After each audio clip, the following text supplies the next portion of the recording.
গেল কয়েক বছর ধরে মার্কিন মুলুকে ক্রিকেটের প্রচার ও প্রসারে তোড়জোড় চালায় ক্রিকেটের সর্বোচ্চ নিয়ন্ত্রক সংস্থা আইসিসি। টি-20 বিশ্বকাপ আয়োজন করে তাক লাগিয়ে দেয় ইউএসএ। মূলত ক্রিকেটের বাজার ধরতেই দেশটিতে ওয়ার্ল্ড কাপ আয়োজন করা হয়। তবে ব্যাট বলের লড়াইকে দেশটিতে জনপ্রিয় করতে গিয়ে এবার বড় এক বিপদে পড়ল যুক্তরাষ্ট্র ক্রিকেট বোর্ড।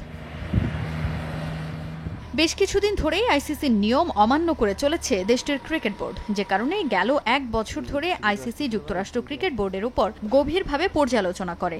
গেল বছর ইউএসএসি তাদের প্রশাসনিক কাঠামো গড়ে তুলতেও ব্যর্থ হয়। শুধু তাই নয়, যুক্তরাষ্ট্র ক্রিকেট বোর্ড গেল জুলাইয়ে আইসিসির সাধারণ বার্ষিক সভায় অবাধ ও সুষ্ঠুভাবে নির্বাচন আয়োজনের নির্দেশ দেয়। 3 মাস সময় বেঁধে দেওয়া হয় দেশটির বোর্ডকে। সেসব বিষয়ে স্টেক হোল্ডারদের সঙ্গে আলোচনা করে ক্রিকেটের নিয়ন্ত্রক সংস্থা। সেই নির্দেশও অমান্য করে ইউএসএসি, যে কারণে এবার কঠোর অবস্থানে আইসিসি।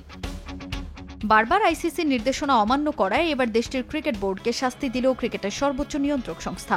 যুক্তরাষ্ট্র আইসিসির আদেশ না মানায় এবার দেশটির সদস্যপদ স্থগিত করেছে ইন্টারন্যাশনাল ক্রিকেট কাউন্সিল।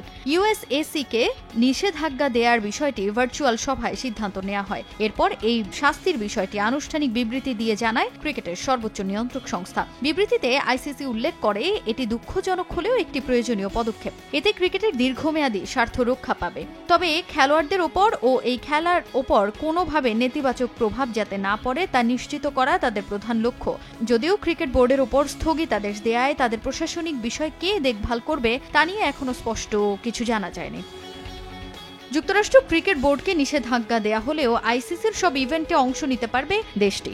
আগামী বছর ভারত ও শ্রীলঙ্কায় যৌথভাবে টি-20 বিশ্বকাপ অনুষ্ঠিত হবে। সেখানে খেলতে বাধা নেই যুক্তরাষ্ট্র ক্রিকেট দলের। স্বাগতিক হিসেবে 2028 লস অ্যাঞ্জেলস অলিম্পিকেও অংশ নিতে পারবে ইউএসএ। এদিকে যুক্তরাষ্ট্র ক্রিকেটের ওপর থেকে স্থগিতাদেশ তুলে নিতে আইসিসি ম্যানেজমেন্টের সহায়তায় গঠিত নরমালাইজেশন কমিটি কাজ করবে। সদস্যপদ পুনর্বহালের জন্য কি পদক্ষেপ নিতে হবে তা নির্ধারণ করবে এই কমিটি। ইউএসএসির অগ্রগতিও পর্যবেক্ষণ করবে নরমালাইজেশন কমিটি। তাজিন খন্দকার, সময় সংবাদ।